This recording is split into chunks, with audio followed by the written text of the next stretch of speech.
곡은 지금 앞에 두 바흐의 작품은 나무 플루트에 키가 하나 붙은 그런 시대 때 작곡된 곡이라면, 지금 이제 제가 들려드릴 클로드 드뷔시의 스랭스라는 곡은 맞나요? 프로그램 맞죠? 네, 그 헐쩍 뛰어넘어서 1913년으로 옵니다.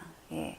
그 왜 이렇게 많이 뛰어넘냐면요, 사실 그 사이에 악기도 아까 제가 말씀드린 대로 1850년경에 드디어 개량된 형태의 악기도 나왔고, 그리고 사실 이 1800년대 뭐 고전을 좀 지나서 낭만은 사실은 플루트가 그렇게 융성하지 못했던 시기라고 보시면 돼요. 그러니까 1900년대, 1800년 말에서 1900년대 들어오면서 프랑스를 기점으로 굉장히 플루트가 융성을 하게 된 시기지만, 그 전에 1800년대에는 조금 침체기라고 보시면 되는 게, 아마 이 악기가 개량되는 과정이었기 때문에 이렇게 작곡가들의 큰 관심을 받지 못했나, 받지 못한 게 아닌가 생각이 되고요. 그래서 이 스랭스는 그만큼 이 악기가 개량된 후에 나온 정말 대표적인 그런 솔로곡이기 때문에 저희들 그 플룻의 레파토리 중에서도 중요한 자리를 차지하고 있고, 또 특이한 점이라고 한다면, 이 곡은 사실은 정말 그냥 드뷔시가 본인의 작품을 위해서 만들었다기보다는 의뢰를 받은 곡이에요. 무슨 그 연극 푸시케라는 연극에서 그 작가가 이 드뷔시에게 좀 곡을 극 음악을 좀 부탁을 해야겠다고 해서 그 의뢰를 해서 드뷔시가 오케이를 하면서 이런 곡이 탄생을 했고, 실제로 이 곡을 연주한 사람은 루이 플레리라고 하는 프랑스의 그 당시에 이제 1900년대 초 그때 굉장히 연주 활동을 많이 했던 유명한 플루티스트였는데, 이분이 그 연극 무대에서 또 초연을 했다고 합니다. 이 푸시케라는 연극의 3막에 나오는 곡인데요. 이 스랭스가 뭐냐면 그 목신 아시죠, 여러분들? 그 뭐 숲, 뭐 사냥, 뭐 이런 뭐 목동들을 좀 이렇게 보호했던 그런 옛날 그리스 신화에 나온 그런 목신인데요. 그 목신의 플룻이라는 부제가 있어요. 그러니까 스랭스가 라 플루티 판 해서 목신의 플룻이란 뜻인데, 왜 이런 제목이 붙여졌냐면, 원래는 그 라 플루티 판 해서 드뷔시는 그 목신의 플루트라고 제목을 지었는데, 후기에 이제 출판을 하는 분이 이 스랭스라고 그 제목을 바꿨다고 해요. 왜냐면은 그 드뷔시의 그 다른 작품에서도 똑같은 제목이 있기 때문에 이게 약간 그 혼돈을 주지 않을까 싶어서 작곡자가 직접 붙인 제목이 스랭스는 아니고요. 이 곡이 그 푸시케라는 연극 3막에 등장을 하는데, 이쪽 뭐 무대에서 플루티스트가 악기를 그러니까 그 두 명이 물의 요정과 그 산의 요정이 둘이 대화를 하는 중에 판이 뭐 악기를 플루트를 불기 시작해요. 뭐 이러면 플루티스트가 연주를 시작하고, 중간에 좀 그 페르마타라는 부분이 이렇게 약간 음악이 멈춘 상태거든요. 그 상태에서 대사가 오가다가 다시 이제 그 나머지 부분을 쫙 연주하는 그런 곡인데, 이 내용은 뭐냐면요, 그 목신이 그 물의 요정에게 정말 딱 첫눈에 반해서 막 정말 그 쫓아가다가, 이 요정이 그게 너무 그 목신이 너무 무서워서 그 물의 요정의 도움을 받아서 갈대가 된대요. 갈대가 돼서 숨었는데, 이 갈대로 변한 그 요정을 보고 목신이 너무 슬퍼서 그 갈대를 꺾어서 플루트를 만들어서 불면서 이제 본인도 이렇게 죽어가는 그 장면에 이 음악이 삽입된 그런 연극의 극 음악입니다. 네. 그렇고 이 곡 자체는 뭐 한 3분 정도인데, 정말 최대한 그 드뷔시가 남긴 그 편지에도 보면 최대한 그 그게 분위기를 존중하기 위해서 이렇게 막 뭐 현란한 뭐 테크닉이라든지 뭐 소리라든지 이런 걸 쓴 게 아니라 그 판이 자기가 죽어가면서 그 이루지 못했던 사랑에 대한 그런 아픔, 뭐 이런, 그다음에 그 사랑에 대한 뭐 아름다움, 뭐 그 이루지 못했지만 그 사랑에 대한 동경, 이런 그런 복합적인 감정들을 그 본인이 죽어가면서 그런 마지막 연주, 정말 찬란하게 마지막 연주를 하고 죽는 이런 느낌을 최대한 살리도록 드뷔시가 작곡을 했다고, 그렇게 편지에 고백을 했다고 합니다. 네.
그러니까 이런 그 드뷔시의 극음악이라든가 아니면 그러니까 고전 시대까지는 절대 음악이라고 하는데, 그러니까 묘사하는 뭐 그런 거 없이 정말 음악을 위한, 그래서 아마 클래식 음악이 어렵게 느껴질 수도 있는 게, 그냥 정말 아무 뭐 내용이나 이런 거 없이 그냥 무조건 들어라, 이거 좋다 그냥 들어라 라고 하시는데, 사실은 성악, 아까 뭐 들어오실 때 성악곡을 다 들으셨겠지만 노래는 가사가 있잖아요. 네, 그래서 이렇게 같은 클래식의 분야라도 오페라나 뭐 아리아나 가곡은 가사가 있기 때문에 좀 친근하게 느껴질 수 있는데, 기악곡은 그렇기 때문에 가사도 없고 내가 이 작곡가나 뭐 그 음악에 대해서 전혀 모르면 진짜 내가 무슨 생각을 하면서 들어야 되는지, 어디에 초점을 맞춰야 되는지, 그게 참 어려운데, 그렇기 때문에 이제 베토벤의 뭐 대표적인 교향곡 중에 하나인 전원 교향곡을 들어보셨는지 모르겠지만, 거기에는 이제 뭐 새소리라든지 뭐 바람, 뭐 이런 그런 숲의 전원에서 볼 수 있는 그런 풍경들을 음악으로 시도를 거의 처음 했다고 볼 수 있고요. 그리고 그 전에 뭐 하이든 같은 경우는 그런 묘사까지는 아니어도 뭐 군대라든가 아니면 시계 아니면 고별이라는 그런 심포니는 진짜 연주자들이 이렇게 한 줄씩 퇴장하면서 정말 정말 안녕하면서 이 연주회를 끝내는 그런 위트를 또 담고 있기도 한데 그런 요소마저 없으면 정말 아까 그런 바흐라든가 CP 바흐의 곡들은 사실은 그 클래식을 처음 접하시는 분들께는 어려움이 있을 수 있다는 거 저도 특히 공감을 하고요.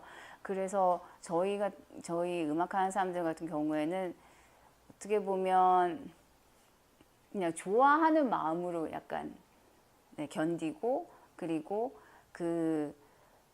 뭐 소리를 찾는 과정이라든지 내가 이렇게 표현을 해 가는 과정이라든지 이런 거 본인이 성장하는 거를 통해서 음악을 더 좋아하게 되고 그러면서 이제 표현 음악이라든지 뭐 인상주의 음악이라든지 이런 것도 접하게 되면서 넓힐 수가 있는데 사실 그래서 클래식 음악이 처음에는 어려우실 수 있는 게 저도 맞다고 생각을 합니다.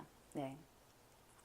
그러니까 저희들도 계속 그렇게 공부를 해야 되는 거고요. 그리고 설사 이게 정말 그 내용 그러니까 뭐 스토리가 없는 곡이라고 할지라도 저희가 연습을 하고 뭐 계속 연주도 하면서 스토리를 그러니까 상상을 해가면서 아까 제가 뭐 CP 바흐 곡 같은 경우는 진짜 올드한 느낌이 아닌 바로크 음악 같지 않은 그런 저희에게 상상력의 그런 여지를 주는 곡이라고 말씀을 드렸었는데 그런 그런 연습도 계속 한다고 보시면 좋을 것 같아요. 그러니까 여러분들도 들으시다 보면 정말 많이 들으시는 길이 가장 빠른 것 같고 그리고 그러시면서 본인이 좋아하는 포인트를 뭐 하나 둘씩 늘려가신다고 할까요? 뭐 예를 들어서 소리를 뭐 이렇게 표현할 수도 있구나. 크게 이렇게 뭐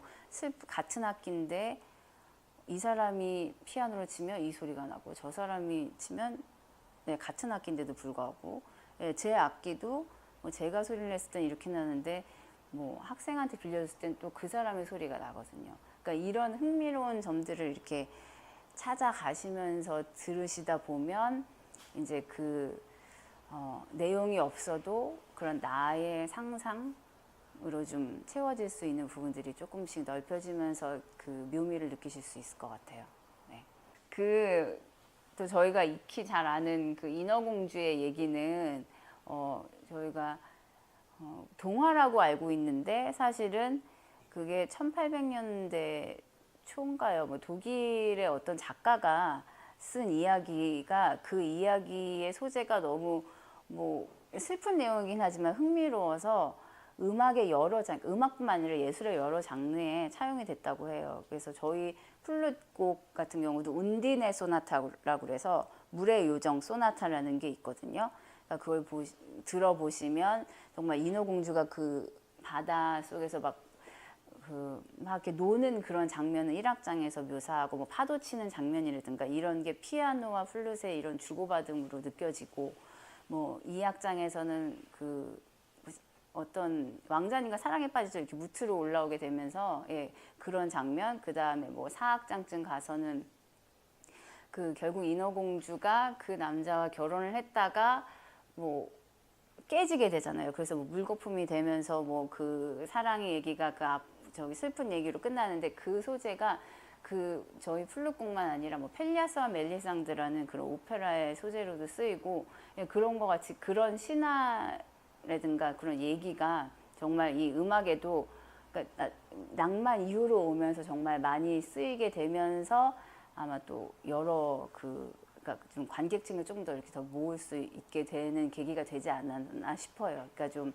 예전에는 이 기악 음악이 약간 아까 말씀드린 대로 뭐 프레데릭 대왕이 그러니까 궁에서 그러니까 좀 귀족들이 연주하고 뭐 핸델 같은 경우는 수상음악이 탄생하게 된 계기가 귀족들이 물놀이를 가는데 귀족이 탄 배는 여기 있고 뭐 악사들이 한 수십 명이 탄 배는 이쪽에 띄워서 거기에서 이제 연주를 하도록 우리가 물놀이를 하는 동안 니네는 연주해라 이렇게 되면서 그런 음악들이 탄생을 해서 그 약간 귀족의 음악이라고 했다면 점점점 이제 그 스토리가 많이 가미가 되고 하면서 이렇게 많이 보편화가 돼 가는 과정이 아니었나 네, 생각이 듭니다.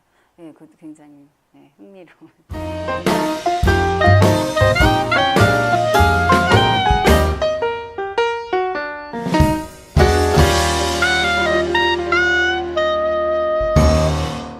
그런 곡인데 이 내용은 뭐냐면요. 그 목신이 그 물의 요정에게 정말 딱 첫눈에 반해서 막 정말 그 쫓아가다가 이 요정이 그게 너무 무서워 그 목신이 너무 무서워서 그 물의 요정의 도움을 받아서 갈대가 됐대요. 갈대가 돼서 숨었는데 이 갈대로 변한 그 요정을 보고 목신이 너무 슬퍼서 그 갈대를 꺾어서 플루트를 만들어서 불면서 이제 본인도 이렇게 죽어가는 그 장면에 이 음악이 삽입된 네, 그런 연극의 극음악입니다. 네. 그렇고 이 곡 자체는 뭐 한 3분 정도인데 정말 최대한 그 드뷔시가 남긴 그 편지에도 보면 최대한 그게 분위기를 존중하기 위해서였는데 후기에 이제 출판을 하는 분이 이 스랭스라고 그 제목을 바꿨다고 해요. 왜냐면은 그 드뷔시의 그 다른 작품에서도 똑같은 제목이 있기 때문에 이게 약간 그 혼돈을 주지 않을까 싶어서 작곡자가 직접 붙인 제목이 스랭스는 아니고요. 이 곡이 그 푸시케라는 연극 3막에 등장을 하는데 이쪽 뭐 무대에서 플루티스트가 악기를 그러니까 그 두 명이 물의 요정과 그 산의 요정이 둘이 대화를 하는 중에 판이 뭐 악기를 플루트를 불기 시작해요. 뭐 이러면 이제 플루티스트가 연주를 시작하고 중간에 좀 그 페르마타라는 부분이 이렇게 약간 음악이 멈춘 상태거든요. 그 상태에서 대사가 오가다가 다시 이제 그 나머지 부분을 쫙 연주하는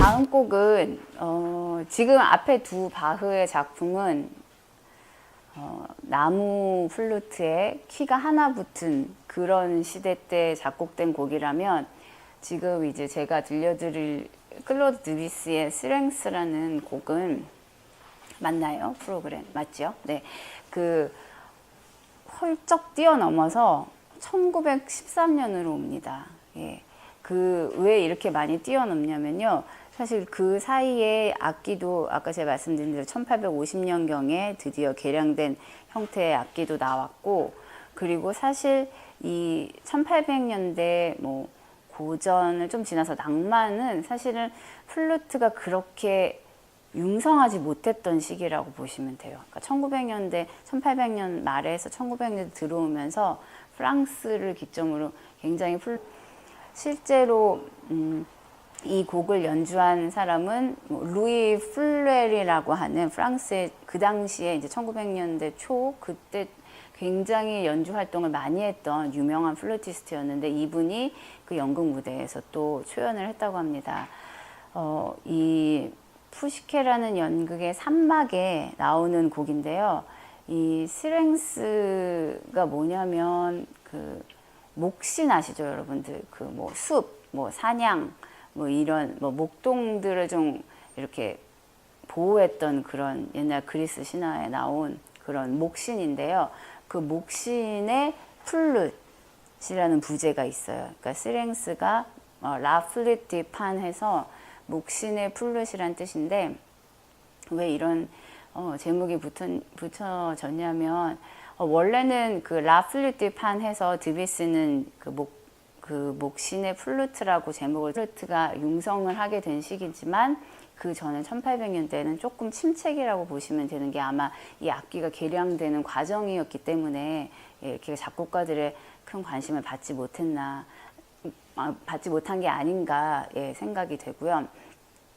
그래서 이 스트렝스는 그만큼 이 악기가 개량된 후에 나온 정말 대표적인 그런 솔로곡이기 때문에 저희들 그 플룻의 레파토리 중에서도 중요한 자리를 차지하고 있고, 또 특이한 점이라고 한다면 이 곡은 사실은 정말 그냥 드뷔시가 본인의 작품을 위해서 만들었다기보다는 의뢰를 받은 곡이에요. 무슨 그 연극 푸시케라는 연극에서 그 작가가 이 드뷔시에게 좀 곡을 극 음악을 좀 부탁을 해야겠다고 해서 그 의뢰를 해서 드뷔시가 오케이를 하면서 이런 곡이 탄생을 했고,